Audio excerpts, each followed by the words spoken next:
So what inspired me for this talk? One thing is when you hear the complaints from the other people, it's like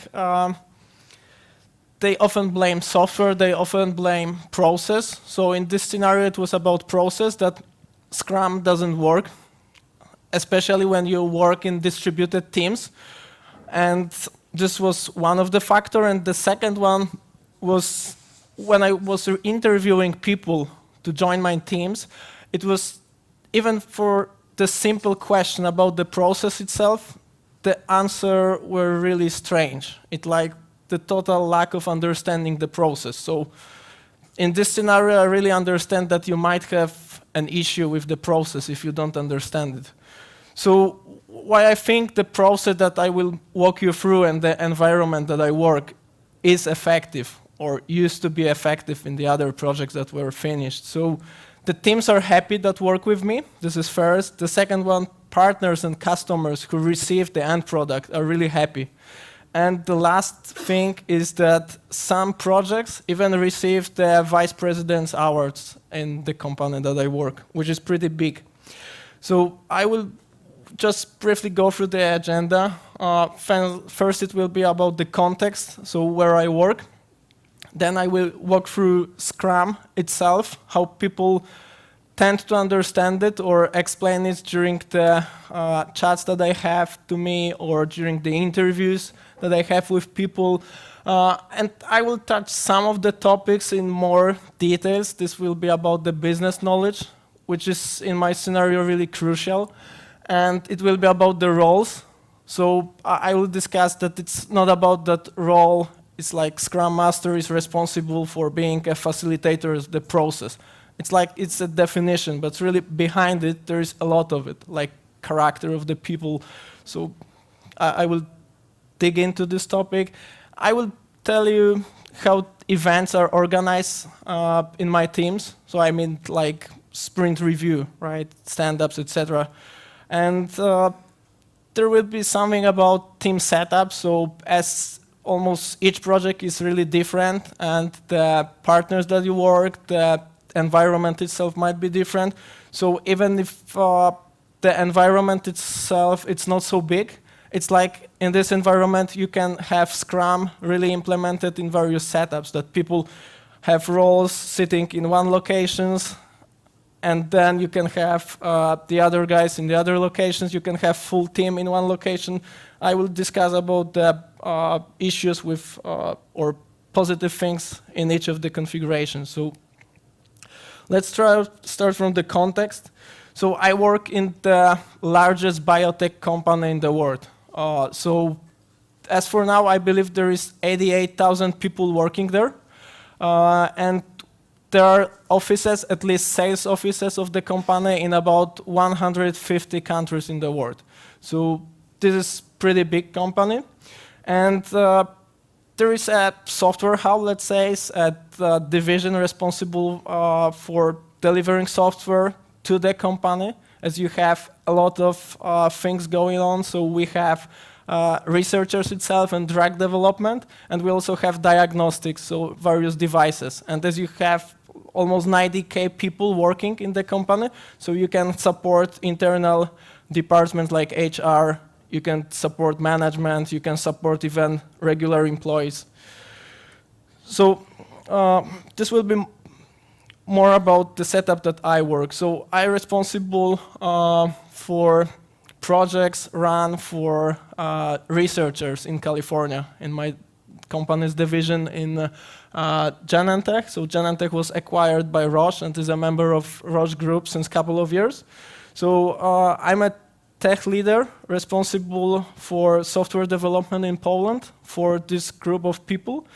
And the total number of people in my group is roughly 40 right now. And I have only a few permanents. I believe this is 3 or 4 people right now. All the rest are contractors. So for contractors, it's like they can work probably wherever they want. So some of them are based in Poznan, the others are in Wrocław, in Krakow, whatever. So this is one thing. And the other thing is that the researchers, so my technology partners and the customers itself are based in California. So the main office is San Francisco, which is 9 hours different to Poland. And there are also small labs in California, but not really in the same city. And I do have a teams where people are not also spread up across the ocean, but also within California, they are not in the same location. So I mentioned this already. My end customers are researchers working in the labs. But even the tech people that I work with, the tech people are really PhD in biology or chemistry with background in IT. So they have PhD and then went to a university or to some courses and learn how to program. So they really speak the researcher's language. That's why I mentioned this, that business knowledge is really crucial in my scenario. And they really used to work collocated. So while Roche acquired Genentech, it was like the whole software development was really within the Genentech. So people were sitting in the office, can easily step by to the researchers in the labs, talk what's needed, and deliver it. Now it's really more, let's say, difficult to have it working properly because we are spread across the globe. So the vision of the partners, it's like the project management itself, so working with the customers, receiving the budget, and deciding about the future of the product for the researcher is still in California, but all the rest might happen in Poland, so in the technical center that we have here. So how many of you work in Scrum or used to work in Scrum? Probably everyone. That's good. So how many of you have been trained in Scrum or feel comfortable with Scrum? Most of you? All right, that's pretty good. So this is really what happens when I ask people sometimes during interviews. It's like, tell me about Scrum. What is it? And the regular answer is like, Scrum, you know, there is of course a board. This is the most important thing probably, especially when you have Jira, it's free, and everyone set up a project there. Okay, so we have a board and we meet probably every day. We have stand-ups that you know. We have sprints, but if you ask if they really deliver something or what's the goal, it's not so trivial for them to answer. And they know that there are roles, but if you ask what are the roles and what are the responsibilities of the roles, they really sometimes cannot answer it. So there are other people that I talk to that know more about the process itself, so they know what are the roles, what are the events in the process, what are the items like working product or backlogs or products from the roles. And they know that you can have various charts like burn up, burn down, etc. So they probably went really to the course. So this is pretty good. But if you think about Scrum, so Scrum is just an implementation of Agile. This is nothing more. It's just a way how to implement Agile. So if you really think about Scrum that way, if you probably all raise your hand that you work in Scrum. So if you think about Agile when you work in Scrum, did you revisit the principles of Agile? I mean, some of them are here. Our highest priority is to satisfy the customer, or that you have continuous attention to technical excellence. So it's not about the board and meetings, it's many things behind it. So it's good to really realize that this is the heart of the process, not that you have a board and you have an event. So for now, let's assume that we know that Scrum is an Agile implementation, that we all understand what was really behind Agile itself. So what might be the issues even if everyone in the team is trained and understand the process? It's like roles might be poorly filled, and I will dig down into roles and what's really important for the roles in a few moments. The communication itself, especially when you work in an environment like me, when you have people spread across the globe, and sharing the knowledge itself when you have a distributed team. And if you work in a complex domain, this is even harder. So I will tell you about my case, my environment. So first thing is business knowledge, why it's really important. So if people in the team really don't understand what the end users really need, and the language that they specify what is needed, or the language that is used by the product owner within the user stories, what should be delivered, then you have really huge communication overhead, because you need to clarify, and clarify over what should be really done. And the other thing, it's like, if you don't understand what's needed and you spend, let's assume you have user experience in your team, and they spend hours with the researchers asking various questions, and then you are delivering the product increments, but this is totally wrong. This will be perceived probably as an ignorance, because you missed the key point. You didn't get what is really needed by the users. And of course, if you don't understand what should be done, probably you are developing software in the wrong design. So this will be a crap. So this funny, let's say, presentation of small interfering RNA. So this is something from my domain. So it was a user story that the dev team needed to support registration of small interfering RNA. And they were all happy. They completed all the stories. In the sprint, there was a demo for the end users. And what happened, it was like they didn't know that the siRNA can exist in two forms. And one is siRNA itself, and the second one is a plasmid. I know I'm now saying in research language, but they didn't know it. But researcher was really interested in the second form of it. And the first thing during the demo was, I want to register in this form. And this was not possible. But they were really happy, and they thought that what they are delivering is really good. But this was the only thing that user wanted to check. So you really need to understand what should be done. So how we fix the issues, similar issues to this one, that you didn't get the point, what the story is really about, what users really need. So first thing was we hired local domain experts. So we hired researchers, people who used to work in the labs, PhDs, who really support the developers to understand what should be done and what, for example, this siRNA is, to mitigate the risk that you miss the key point of the delivered software.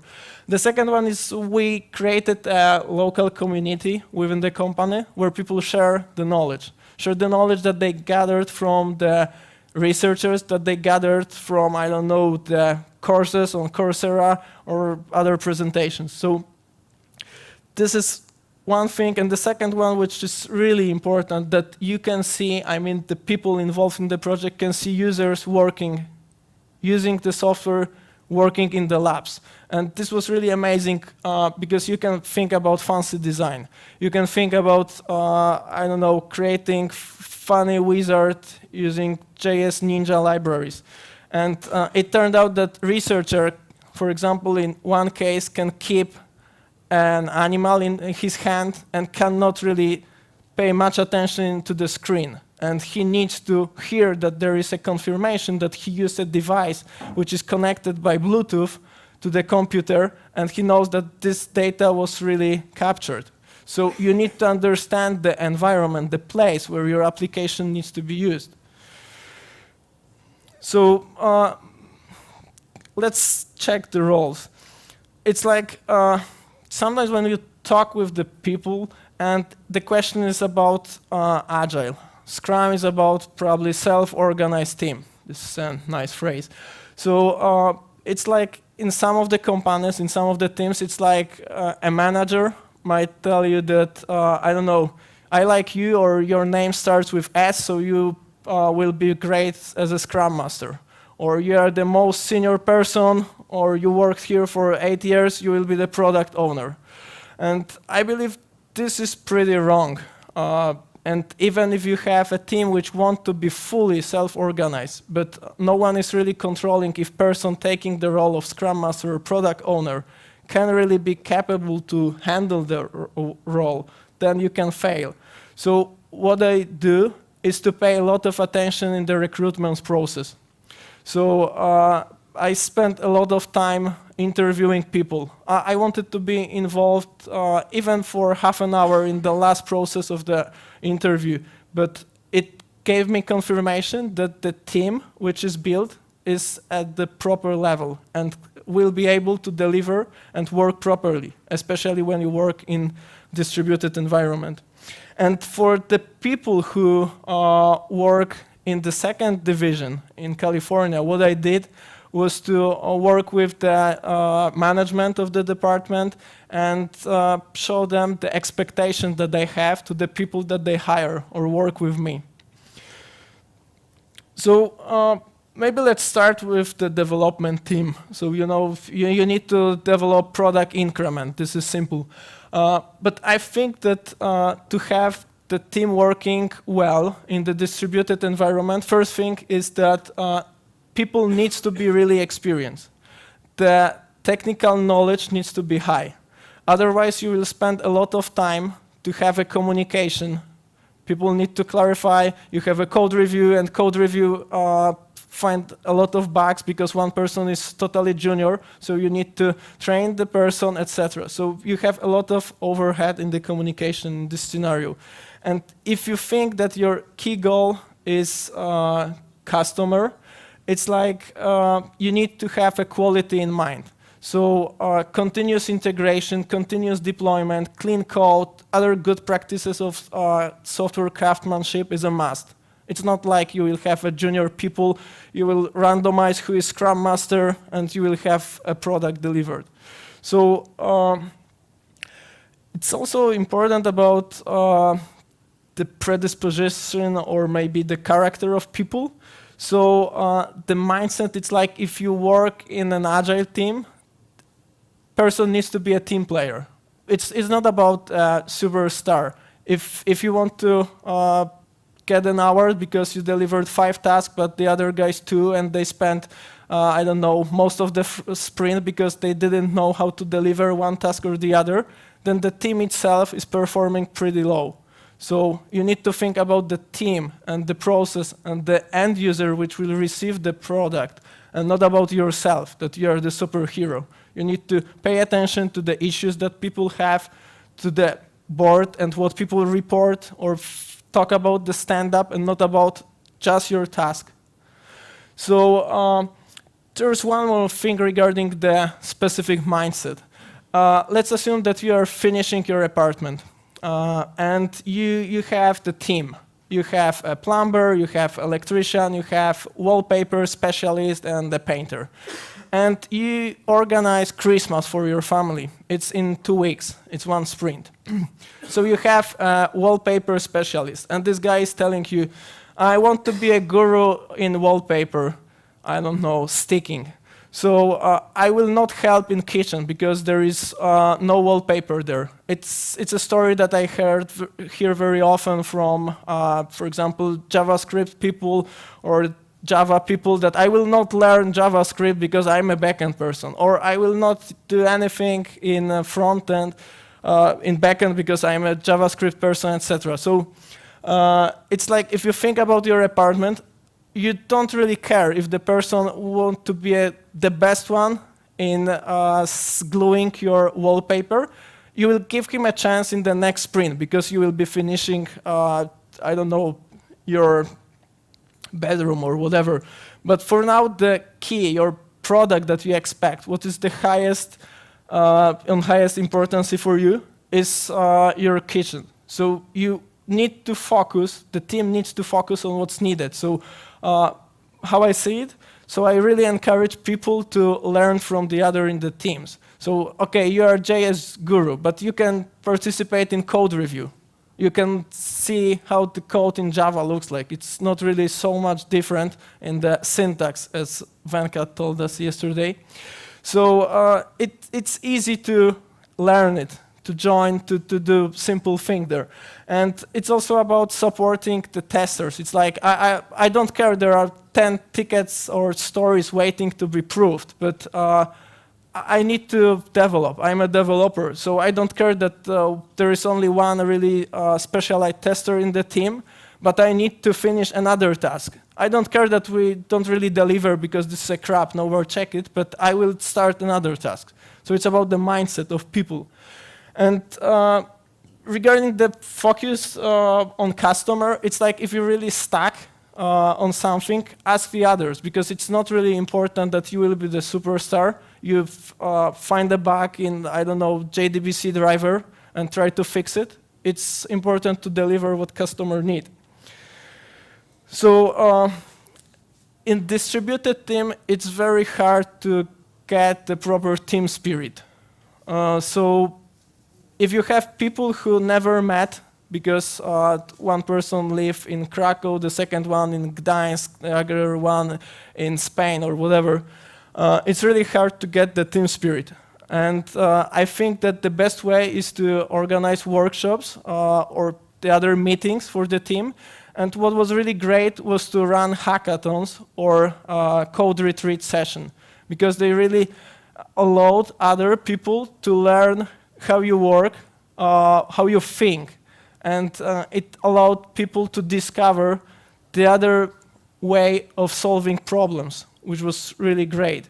And of course, if you cannot organize it, or you can organize it after some time, it's really the easiest way is to hire or move the whole team, or at least a few people working together in the other company, because they are already glued, and it's easier to join one person to already glued group of people than glue the whole set of people. So about product owner. So the first thing is like this person is a customer's face. So he needs to understand what should be done, what customer really need, what users need to use. So he needs to understand the domain or get support from the domain experts. Because if you have the story specified in such a way that people need to ask a lot of questions because it's not clear, you're wasting a time. And this time is really crucial for you when you have distributed teams, when people cannot easily chat in a kitchen. So the other thing which is also important is decisiveness. It's like when you have the estimates from the team that this will cost X, this will cost Y, and in this scenario, let's assume that someone needs to make a decision. What will be the goal of the sprint? What will be the scope of the sprint? This person needs to feel comfortable what might be needed for the users. Otherwise, you will have no goal or a set of not relevant items. So this is really a key. And the person should be really focused on gathering feedback from the users in my scenario, because there is a hard access to the researchers in the lab. So it's good that this person might proxy the feedback from the end users. And of course, he will listen feedback from the development team. And the Scrum Master itself is probably the easiest role. It just, you need to be a guru in Scrum. This is trivial. And you have a coach nature. So you will not tell people to take a screwdriver and just use it here because there is an issue. You will first tell them that maybe there is an issue here, so what the team is going to do with it. And you're not dictating people. If you check some courses or webinars about Agile, it's like Scrum Master is called process facilitator. It's not process dictator. So it's about setting up process and helping team to work as good as possible, and not that forcing them to do it because it tends to work some time ago. So I will come back here. So what was really great was to have this person in the same time zone. So I will go to the team setup in a couple of slides that you will see the locations of various roles. But this was really working well. The Scrum Master was in the same time zone. So I have a quiz for you. So let's imagine this is a team. This was created based on a picture of one of the team in my group. So who is a product owner here? Anyone? Which one? No? Which one? Yeah, you're right. You guessed it correctly. But the point here was that it's in the ideal setup, it's really hard to distinguish because everyone is partner and no one is really dictating other guys how to do. You have your responsibility, and it's not about that product owner is more important. You will dictate. I know that you are a Java developer, but you know, you need to use Spring. And this is not 5 days estimate, it's 1 hour. So everyone has a responsibility, and you need to really regard the other roles. So a few words about events. The common rule in distributed setup is that each event should be as short as possible. Because you don't have a convenient way of communication. You don't have much time. You cannot gather and easily chat. You have various tools that support you, but this is not the same. It's not so as effective that for a collocated team.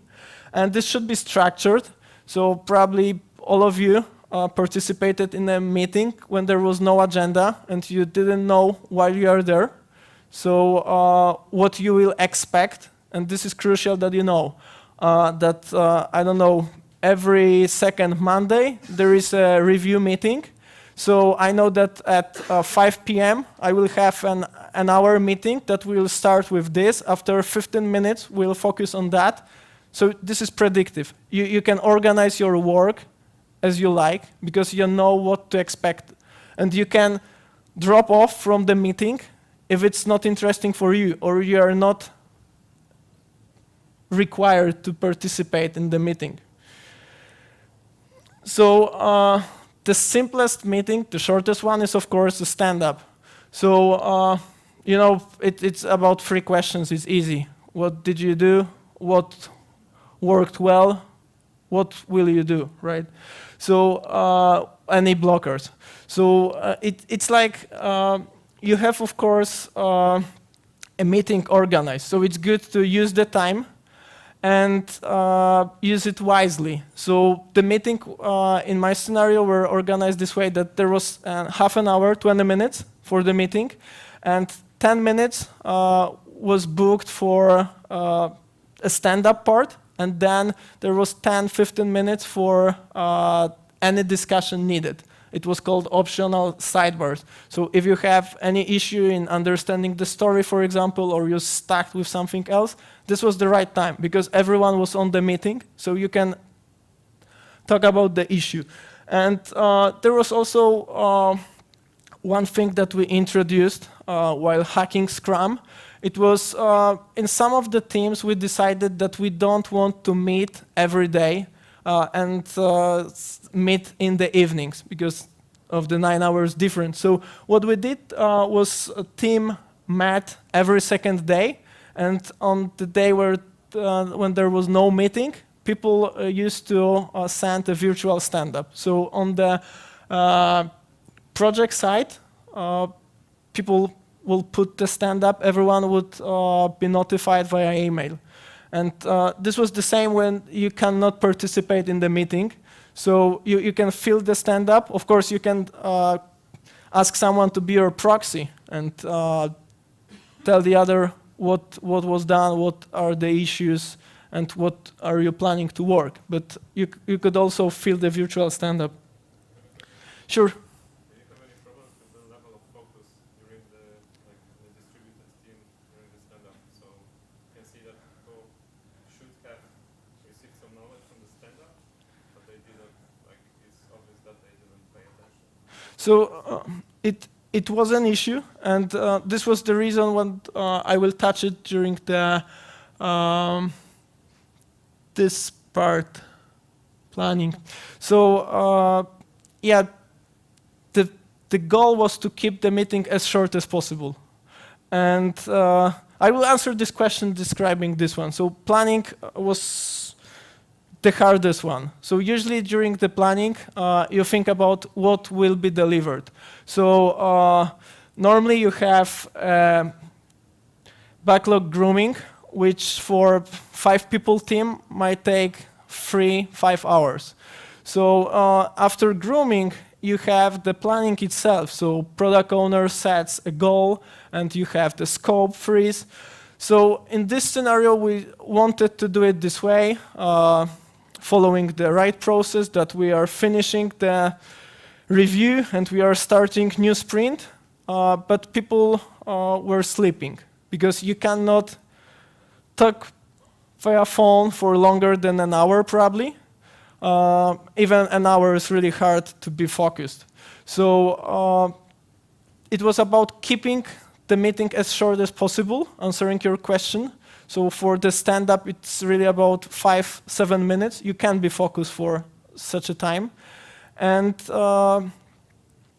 regarding the planning itself, how we fix this one, the product owner is responsible for providing the backlog proposal ahead of time. For example, 1 sprint ahead of time. Some proposal that team can review. And within the sprint, depending on the team size, people can meet every 3rd day, every 2nd day for half an hour, and review the tasks. If the task is clear for them, they will put an estimate. And if it's not clear, they're asking questions. And questions might be easily answered in the task. If it's still not understood, you will ask the same question during the stand-up. Because everyone is gathered then, product owner can answer the question there. And the planning itself, this is about 5-10 minutes. So you have all the items in the backlog revisited, you have the estimates, you know what's the availability of the team. So this is just scoping and setting up the goals for the product owner. It's 5 minutes. The next type of the meeting is the review.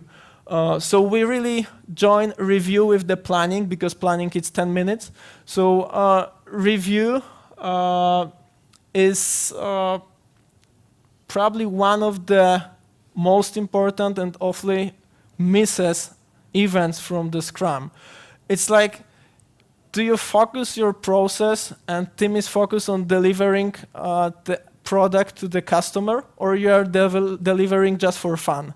And you are delivering, postponing releases and delivering, or you really end every sprint with a working product? So for me, the goal is that every sprint is finished, that there is a review meeting at the end of the sprint, and there is a demo of the product on the test environment. That team knows that there is someone really interested in what they are doing, and they need to deliver. So in my scenario, this is sometimes hard to gather the researchers, people really busy with finding the molecule and curing the human from cancer or other heart diseases. So it tends to be that for some of the projects, the product owner was the only one representing the end users during the demo. But there is at least one person that you present what was achieved in the sprint. And what worked well was when users cannot be there, the customers cannot make your meeting. So this was great to have another review run by the product owner just for the end users. And product owner was recording the meeting. And then the next day, you can watch the meeting and gather the feedback. You can hear, I like it, or I didn't like it. You totally missed the point, what's important for me. Or I like it, but you can improve it this way. So feedback is really a key part of the review. And the retrospective itself. So this is the hardest thing to combine review. So you finish your sprint, you're doing retrospective, and then you have planning and starting the sprint. So retrospective was hard because people had issues with telling what's really a pain in the ass, or what do you want to improve, what do you like to try. And if you heard that, for example, you have this funny way that you ask every person on the meeting, what did you like, what do you want to change, etc. And people hear that, okay, I really like it, but you didn't like it. But now you are afraid because other guys, maybe everyone like it, and you are the only one who doesn't like it. So it's like what we changed. It's a day before, at least a few hours before the meeting, everyone in the team, including product owner, of course, needs to fill the simple form, the same questions. And then the output, the feedback is gathered, and the person running the meeting has the aggregated feedback, aggregated ideas, and you are just walking through the ideas. You can ask additional questions, then you are just voting it. And if you find another issue or idea during the meeting, you will add it. But the heart of the feedback is already gathered. So this saved a lot of time. So you are just reviewing and discussing and not gathering the input from people on the meeting. And important part of retrospective was also checking high misses. So this is about continuous improvement.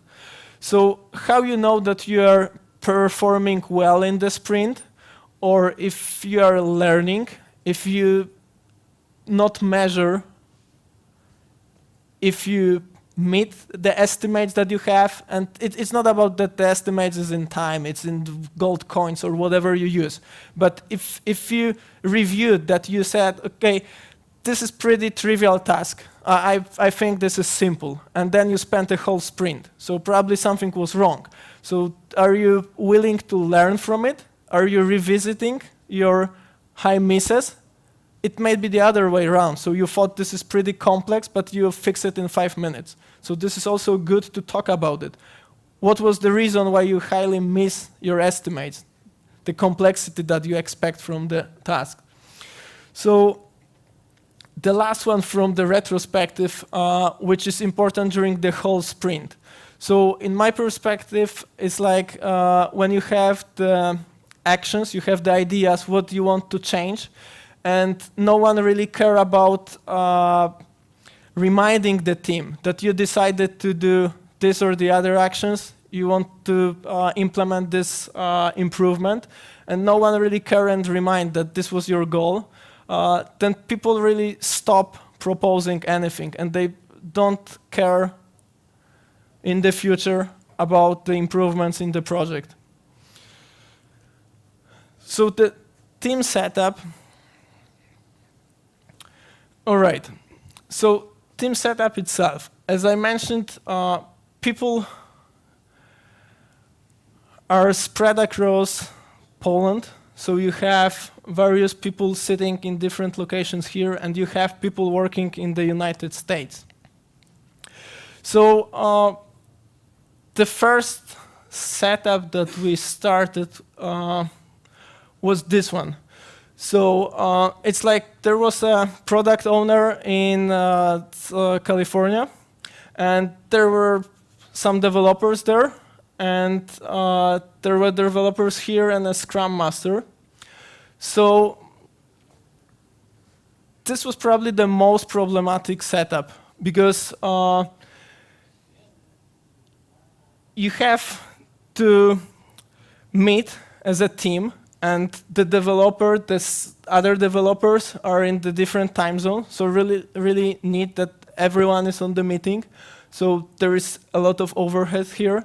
And it's also hard when you want to follow up on code review. So for example, you delivered a task, you move it to code review, for example, and then person from the other part of the team, so from the United States, check your code.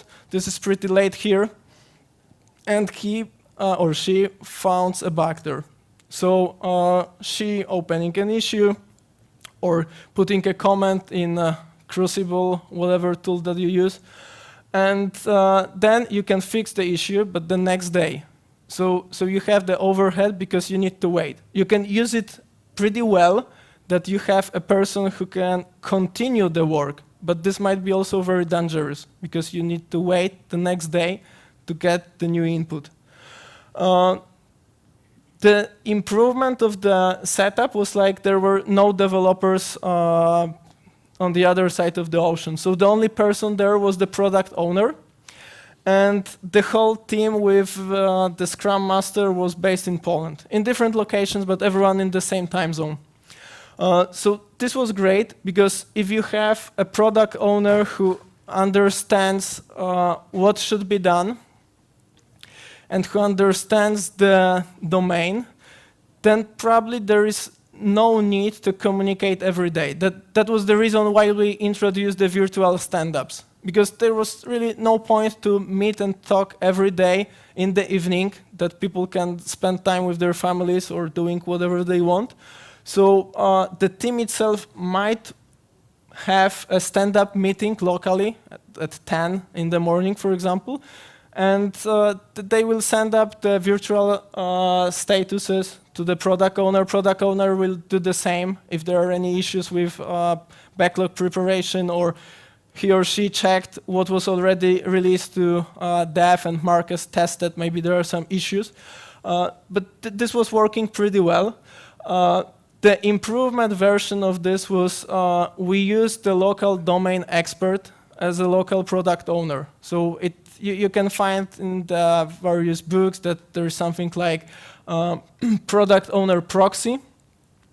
So this was configured that a biologist that is working in Poland, in my department, was really focused on being the product owner half of her time. So the other was to evangelize the other guys about the domain knowledge, but the responsibility in the project was to be the product owner. And this was amazingly productive, that we have a domain expert who answered every questions in the same time zone, and the need for the meetings with the real product owner was really not so high. It was enough that the local product owner meet and discuss what's next, clarify when something was really not obvious for her with the product owner, but the whole team can really work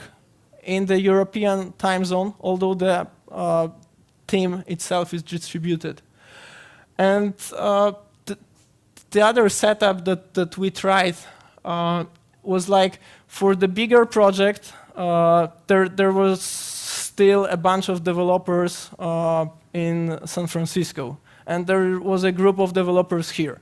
And there were various issues with the process, because people here wanted to follow good principles of writing code, really cared about the quality, used Sonar every day, did a lot of code reviews, etc. But the other guys really didn't want to do it.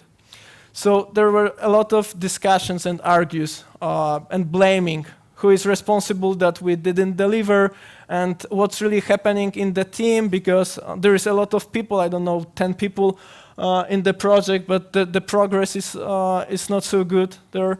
So how we decided to fix this one was that we divided by, let's say, modules, the team. So the team in San Francisco was responsible for one of the modules, and this was really up to them to decide if they work in Kanban, Lean, whatever method they want. This was important to be on time with the next increment of their version, to meet the next increment of this team. How you work, how do you provide the quality? It's really an open question.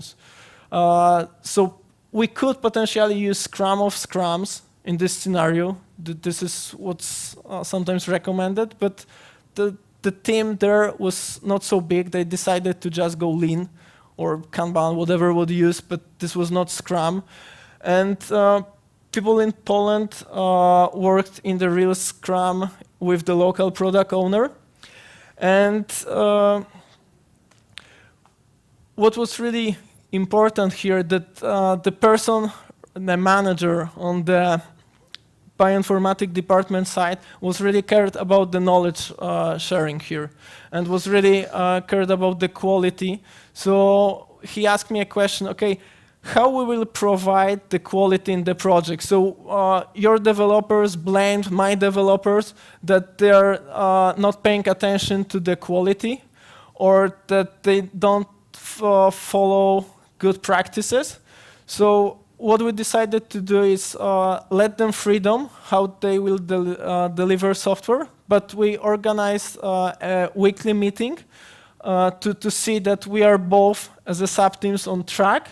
And we had a longer 1 hour meeting monthly focused on sharing the knowledge. So it was one team was picking up part of the system that they built in the previous month, and then they were discussing the key parts of the system, and vice versa. So someone from the other team go through the important part or the tricky part of the application that they're doing. So team had the chance to share the knowledge and to maybe provide some input regarding the improvements. So this was the way how we organize it. So I will just summarize here. So it's like, this is the famous trail in China. I don't know if you know it. It's Hua Shan trail. So this is probably one of the most dangerous trails in the world, and also really amazing if you like adventures. So let's imagine that a trip here is like working in Scrum. So if you think that Scrum is just about having a map that you will walk through this bench on the edge, and you will reach some point, and you will, I don't know, go to the supermarket on the shopping mall and ask 5 people if you heard about this trail. Yeah, we heard. So do you have a map? Yes, I have a map. So you will be the Scrum Master. Okay, and who will be the product owner? I'm really interested to be the product owner, but the person is really small and maybe blind, and you need to work on this. So if you have the people gathered without really paying attention to their skills, and if you don't using the proper setup, if you communicating in such a way that, for example, you will have a meeting when you reach some point in the mountains instead of using your cell phone, so you can easily slip and you can fall down and probably die there. This will be something similar with your project. But if you have the right people, you have the right equipment, you know how to work together, so then you can have a lot of fun, because this place is pretty amazing. So I wish you to work in a pretty good teams and enjoy working in Scrums. Any questions? Because we have like 10 minutes. You said that in the team you need to have experienced developers. Where do you get that? You know, okay, this one is pretty a tricky question. So I had a lot of issues with finding right people. And a few years ago, it was like it took me roughly a month, sometimes even less, to find the right person. And right now it's like I sometimes spend 3 months and I don't have right people. So I didn't mention this one probably, but in Poland we have like 1,500 people, but most of them, like over 1,000, are contractors. So I work with the management from the department that we support, in my case, and they know that they need to give me time if they are planning any project. So it's safe to plan it, I don't know, 3 months ahead. So I know that I will expect to have, I don't know, JS Ninja, 5 Java Gurus, etc. Even if they want to have a bigger team, because pretty soon I will work on a big program with 10 people team.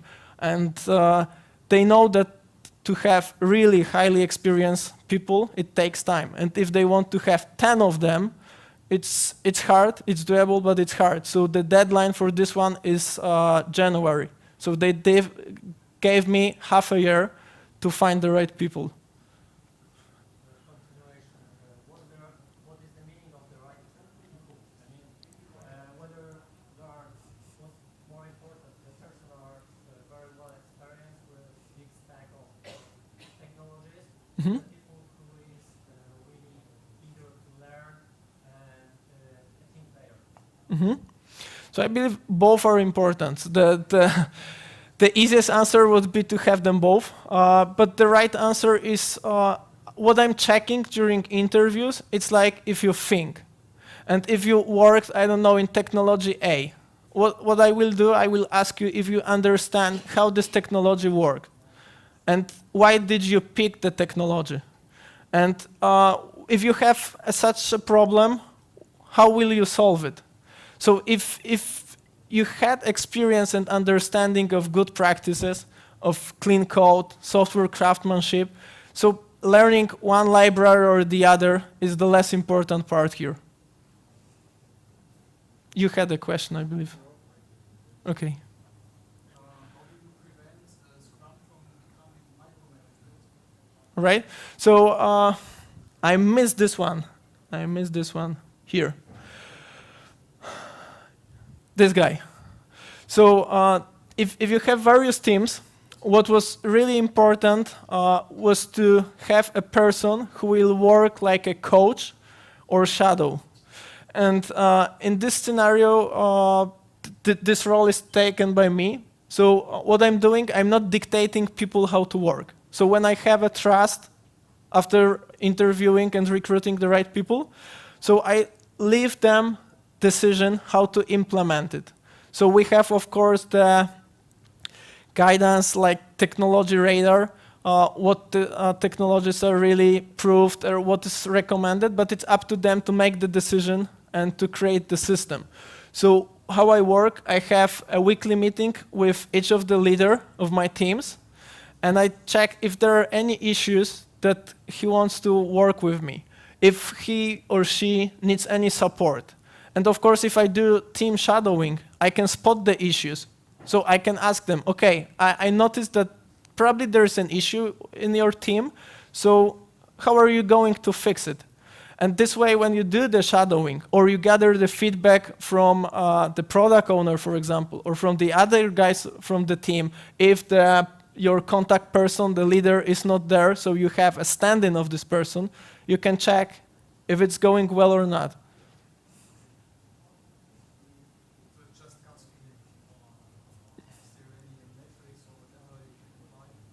Regarding the How long is the sprint, for example, and how much task do people have to do? How short is the task itself? So on average, sprint is 2 weeks, no longer than 2 weeks. Some of the team decided to go with 1 week sprint. And regarding the team size, because this might be mapped to the number of tasks, so teams are from, let's say, even there are projects like 2 people projects, but the average is like 3 to 6 people. You have testers? Yeah, I have testers. They are able to test like in a week, Mm-hmm. something like per test cases. Because I understood that you have complex domain. Mm-hmm. So regarding the first example that you gave, that the guys didn't implement the second kind of siRNA, yeah. So how detailed are the user stories? Because you should have acceptance criteria Mhm. for the user stories. So definitely it wasn't like this, that it has those 2 types, right? Yeah, so answering this question, this was really a long way for me to work with the product owners, people in California, to make them aware what's the importance of proper user stories and how the proper user stories should look like. And in one example, I spent like 2 months coaching one of the person, and right now, so he blamed a team. He rose an issue that this team is really low performing. Okay, maybe it's possible. So I started talking with people, what's really happening. I started shadowing the team. And it turned out that there is no issue with the team itself, but the issue was with the requirement. So the guy created a task. It wasn't a story at all. So it was a task. And this guy was changing the requirements, or he was changing the priorities. It was never done because you cannot complete. You cannot expect what should be really done with the sprint because, oh, this is really more important than the one that you are working on. So after coaching the person, he understood that his role as a person responsible for the product is to really give the team the requirements, to give them the knowledge, what is needed by the researchers, and not about changing the mind or, in this scenario, even proposing the technical solution.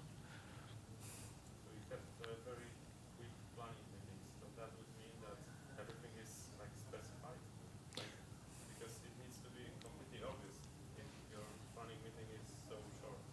Yeah, so I mentioned this one that the backlog grooming happens within the sprint. So the responsibility of the team is to review the backlog proposal, which is incrementally changed by the product owner. But when you start a sprint, there is a few items for the next one already prepared. So the responsibility of the dev team is to review the task, if they feel comfortable with the task or not. It's their decision that tester, whatever your primary skill is, can confirm that this is clear for me. And if it's not clear, you're asking the questions. First, within the team, that this is complex, you say within the estimate meeting, the backlog grooming, and the other guy say this is simple. So the key thing from the estimate for me is to have a discussion. So you have the discussion and you have the conclusion after the discussion that you really don't understand what the story is about. So you're asking the questions and you get the answer from the product owner. And until the story is not clear for you, team will not take the story, it will not be a part of a backlog. Now you have this proxy of the product owner, right? Yeah, in some of the teams I have. And so did you like repeat the process that you coached regarding user stories, or you have some curses, or that was the single example of that product owner? So the coaching was for 2 people that I did the coaching, and the team itself in the scenario with the local product owner coached the product owner together with me. So there is not like a training prepared for, I don't know, researchers or other guys that you will run a webinar and you are a product owner guru. It's like learning and improving constantly. So there is a monitoring, there is a shadowing of it. So you meet maybe in the beginning every day, then every second day, every week, you ask the question. If you feel comfortable, you ask the team if they feel comfortable with what they are given. I have also, I mean, you have one Scrum Master per team, or you have one across at least helping many teams, or is Scrum Master sharing also team developers? Yeah, this is really a good question.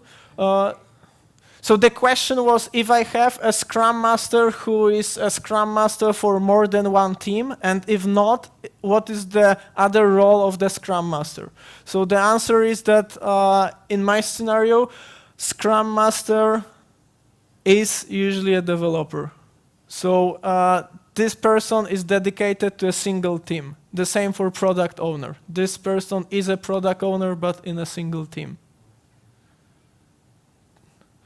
You have distributed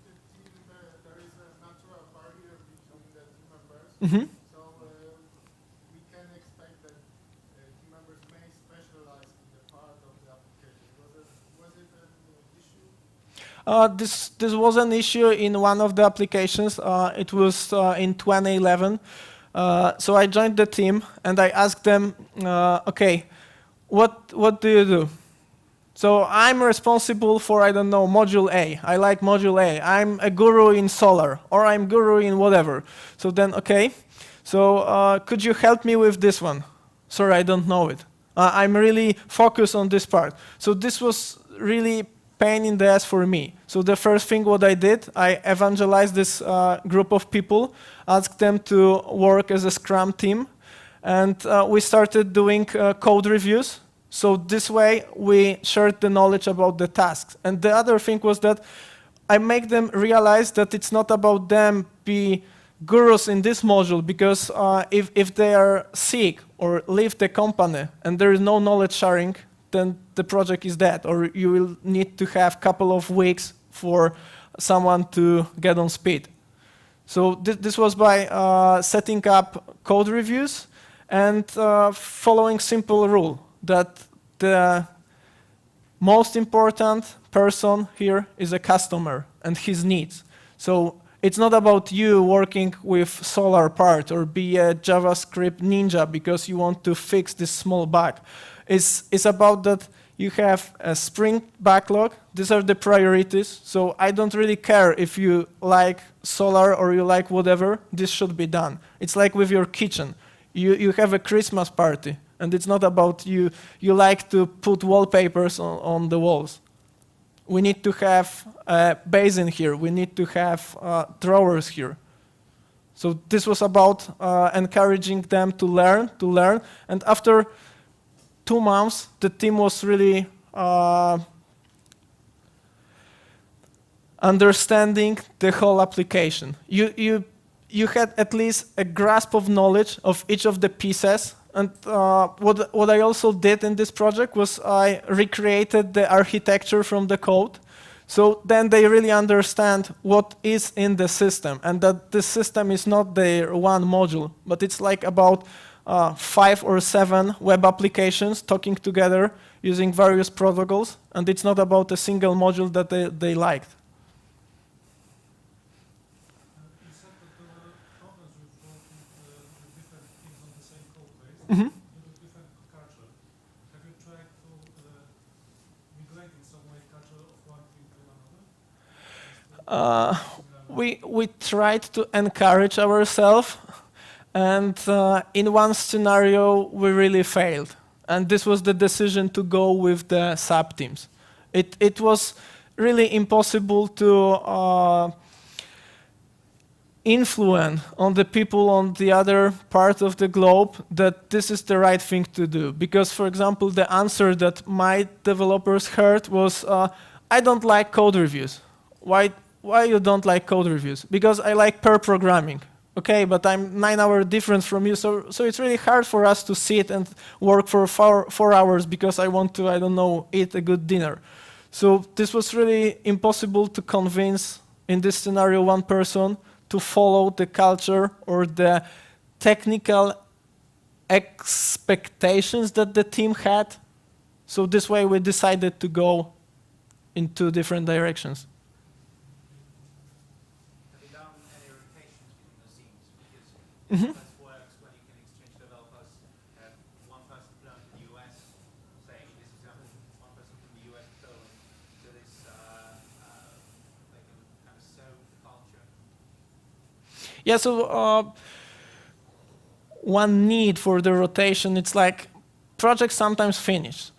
So you can have projects for ages, but the right project is the one that you can complete. So after one project is done, there might be another need, and the need might be also to decrease the budget in one of the projects, so you need to move people.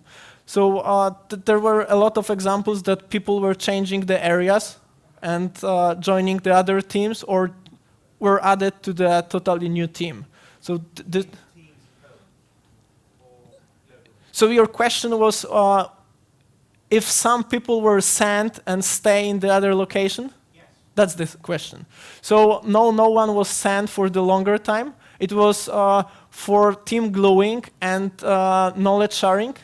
There were cases where people were sent for a month and a half, for 2 weeks, but not that this was a permanent reassignment.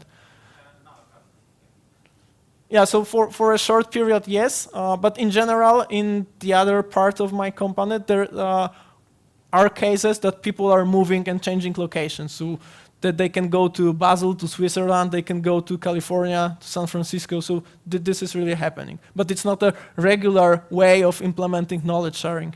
It usually comes in handy when things go really, really wrong. Yeah. Any other questions? What about schizophrenia? Or Malaysia, called schizophrenia. So we cannot hide it.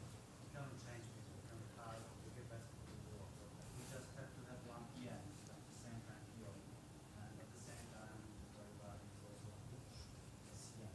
Mm-hmm. How to deal with these situations where you have a schizophrenia? Okay, so if the issue with schizophrenia is in my part of the team, let's say, I will fire the guy and replace with someone else. Of course, if it's like a one-time issue and you can work with the person, this might be fixed. But if it's like an issue with the person on the other side of the globe, so what I was doing, and it happened, I was first, I work with the team leaders from California, but I also a partner for director of this department. So I'm reporting the issues to him. That first, look, there is an issue with this team. This product owner is not providing, I don't know, stories, or is dictating the estimates, or doing this and this wrong. And this is responsibility of the manager of the other side of the ocean to fix it. And there was one example that this was fixed by changing the managers of this person, because one manager was really an influative person and can easily change the mindset. And if not fixed, then the person will be fired. So I have influence, but via the management on the other side. And on my side, I fired sometimes people. How do you deal with the maintenance of the project after it's finished? When the people are moved still in the company, but moved into the other project, you want to speed up with the other project, but there are still problems with the old one. How do you solve it? Very, very good question. So for maintenance, there are usually separate teams which develop or support products using different methods, so usually Kanban or Lean, and this is the other team. So of course you will have the knowledge sharing, learning the people, but it's not that after finishing the project you will stay there forever because you implemented it. So if there is something that you cannot easily understand and the guys are still in the company, you can find them, ask the question, they can be added to the team. There was also one case when after some changes in the team, there was an issue because of the lack of QA lead role, whatever. This is not from Scrum role. But in this scenario, a person was really added back.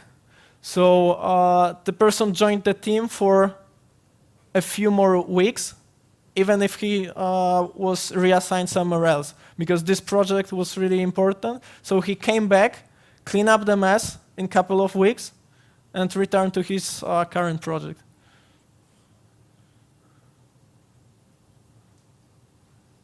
Does this support team shift somehow? I mean, do you change the people there, or is like still? So the support teams that I have two.